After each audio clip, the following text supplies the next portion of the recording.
सुखका 5 आधार। सुख यो 5 तत्त्वमा टिकेको हुन्छ। यो 5वटा कुरा भयो भने मात्रै सुख पाइन्छ।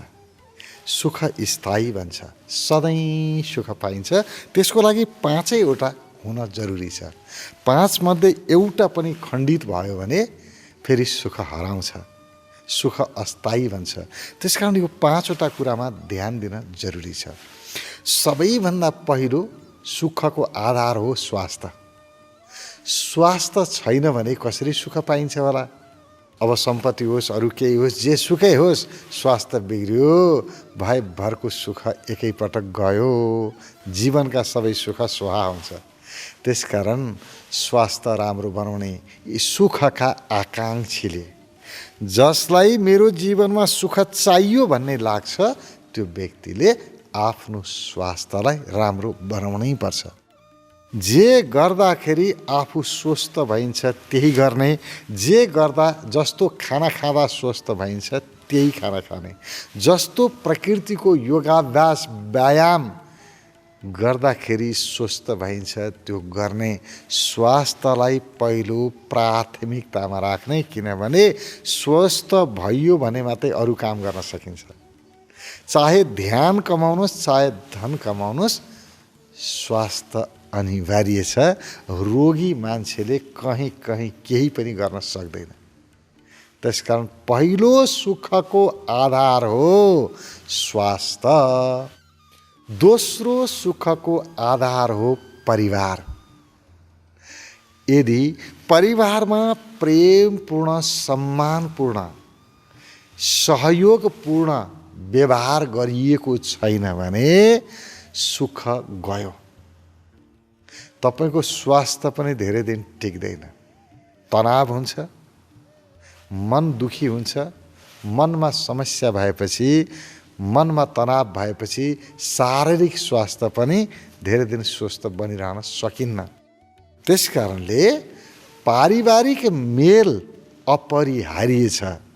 जुन व्यक्ति सुखको आकाङ्क्षी छ, मेरो जीवनमा सुख आओस् भन्ने इच्छा राख्दछ, उसले पारिवारिक मेल अनिवार्य रूपमा गराउनुपर्छ र गर्नुपर्छ। परिवारका सदस्यहरूमा मेलको लागि अरू केही चाहिँदैन, बस प्रेमपूर्ण व्यवहार गरे पुग्छ। जे पनि हामी गर्छौँ प्रेमपूर्ण गरौँ। श्रीमान श्रीमती, छोरा छोरी, आमा बुवा, दाजुभाइ, दिदीबहिनी, इष्टमित्र सबैलाई सम्मानपूर्ण व्यवहार गर्ने, सहयोगपूर्ण व्यवहार गर्ने, इज्जत दिने, सबैको भावलाई बुझ्ने र सबैको भावनाको इज्जत गर्न सकियो, सबैको भावनाको कदर गर्न सकियो भने पारिवारिक मेल हुन्छ र सुख परिवारमा लुकेको छ। परिवारमा राम्रो छ, प्रेमपूर्ण छ भने बाबा यति आनन्द आउँछ नि, जीवनमा रस आउँछ के मजा आउँछ। तर परिवारमा कटुता छ, बेमेल छ, अहङ्कारबाट चलेको छ, तिमीहरू सानो म ठुलो भन्ने अहम बढेको छ भने, अनि त्यसपछिबाट विषाक्त भयो जीवन। अब जीवनमा सुख हराउँछ। कहाँ हो सुख? खोजेर पनि सुख पाउनुहुन्न। अरू तपाईँ लाख उपाय गर्नुहोस्, सुख पाइँदैन। यदि परिवारमा बेमेल छ भने, परिवार हाम्रो सुखको आधार हो। जसरी स्वस्थ नभए सुख हराउँछ, त्यसै गरी परिवारसँग प्रेमपूर्ण व्यवहार छैन भने सुख हरायो। त्यसकारण परिवार अर्को सुखको स्रोत हो। एउटा स्वास्थ्य, अर्को परिवार, यहाँबाट सुख प्राप्त हुन्छ। तेस्रो हो धन, सम्पत्ति चाहिन्छ। अब खाने लाउने व्यवस्था छैन भने न स्वास्थ्य सधैँ टिकिरहन सक्छ, न परिवारसँगको सम्बन्ध नै प्रगाढ भइरहन सक्छ। भोको पेटमा कहाँ आउँछ र खुसी, कहाँ बन्छ र प्रेम? त्यसकारणले धन पनि चाहिन्छ। सुखको अर्को आधार हो धन। यी एक अर्काका परिपूरक छन्। यी एउटा मात्रै भएर काम लाग्दैन। धन छ प्रशस्त, तर परिवारमा बेमेल छ, स्वास्थ्य राम्रो छैन भने अब खुसी आउँछ र आउँदैन। स्वास्थ्य राम्रो छ तर सम्पत्ति छैन, परिवारसँग मेल छैन भने पनि फेरि सुख आउँदैन। परिवारसँग सम्बन्ध राम्रो छ तर खानेकुरा छैन, स्वास्थ्य पनि ठिक छैन, अनि यहाँ पनि सुख आएन। यी सबै कुराको मेल नै सुख हो, संयोजन चाहिँ सुख हो। 5वटा कुराको संयोजन हुनुपर्छ सुखी जीवनको लागि। र मैले 5वटा मध्ये तेस्रो भने धन, सम्पत्ति चाहिन्छ। त्यसैले आफूले आफ्नो समय सबैको लागि छुट्याउनुपर्छ। मेरो शरीरलाई, मनलाई स्वस्थ राख्नको लागि योगाभ्यास, प्राणायाम यानि कि ध्यान, योगको लागि कति समय दिने, परिवारको सम्बन्धलाई अथवा परिवारलाई सहयोग गर्नको लागि, परिवारसँगको सम्बन्ध सुमधुर बनाउनको लागि कति समय दिने, धन कमाउनलाई कति समय दिने, विचार गर्नुपर्छ। सबैलाई समय दिनुपर्छ, सबै काम गर्नुपर्छ, एउटाले मात्रै पुग्दैन। त्यसपछि चौथो हो विद्या, सुखको आधार हो ज्ञान। विद्यालाई ज्ञान भनियो, ज्ञान सुखको आधार हो। यदि आफूसँग ज्ञान छ भने जहाँ गए पनि सुख पाइन्छ।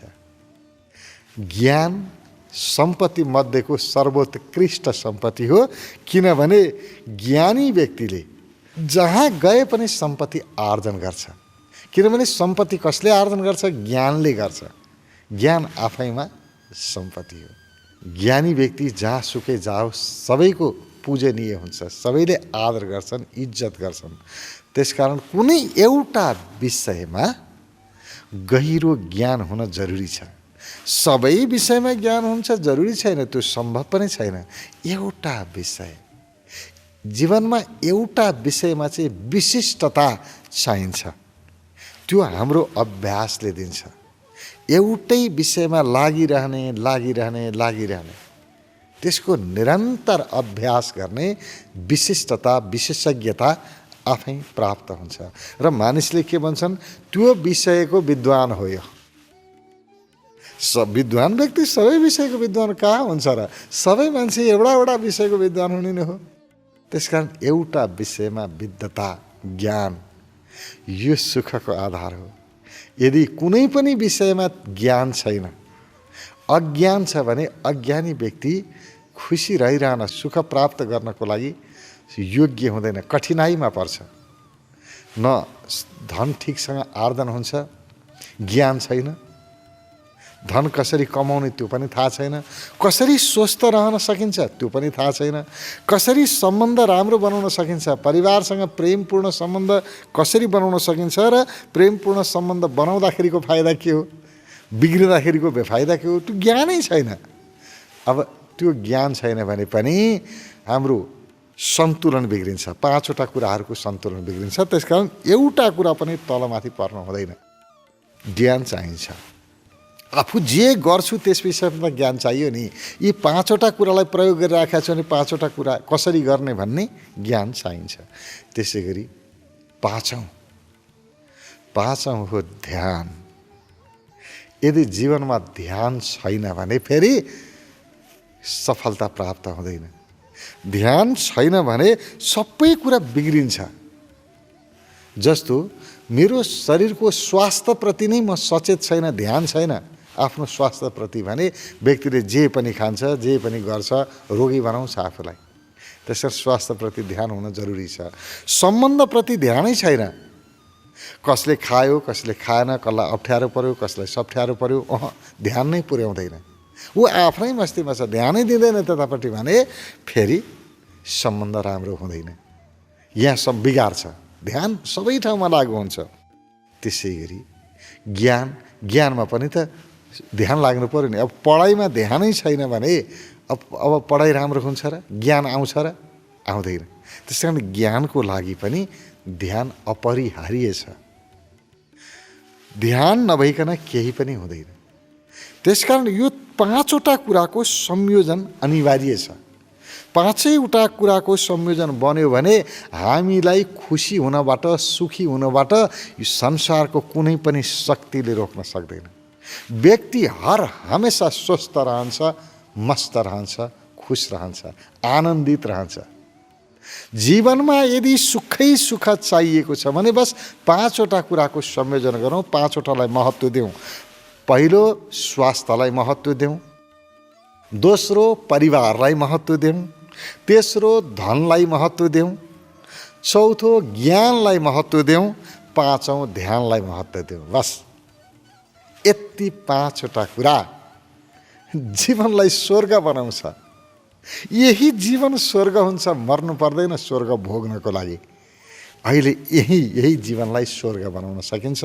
यिनीहरूको सम्मान गरौँ, यिनीहरूलाई पूजा गरौँ, यिनीहरूकै अभ्यास गरौँ। यही जीवन हो।